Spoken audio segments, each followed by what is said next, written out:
আজ আমরা চলে গিয়েছিলাম ভূতের রাজা দিল বরে যাদবপুর শাখায়। আপনারা দেখছেন খাওয়া শুরু করে দিয়েছি। বাবা, ইলিশের কাটলেট, ইলিশ ফেস্টিভ্যাল চলছে এখানে এখন।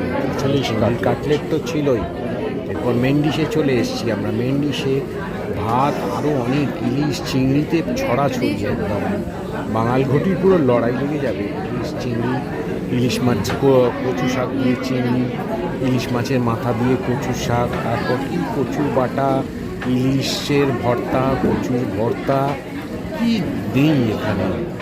আর ও একজন তো ইলিশ মাছের পাতুরি দিয়ে পুরো মজা নিচ্ছে, ইলিশ মাছের পাতুরি। আর আমরা ভর্তা খেতে খেতেই একদম পেট ভরে গেছে। ও খাওয়া শেষ পুরো, এবার পান খেয়ে আমরা বেরোবো। এই আর একজনের এখনও খাওয়া চলছে। যাক, খুব এনজয় করলাম। তোমরাও পারলে চলে যাও ভূতের রাজা দিল পরে ইলিশ ফেস্টিভ্যালে, দেখবে মজা তোমরা পাবে। আর ইলিশ চিংড়িতে ছড়াছড়ি। তাহলে দেখা হচ্ছে ভূতের রাজা দিল বর যাদবপুর শাখায়।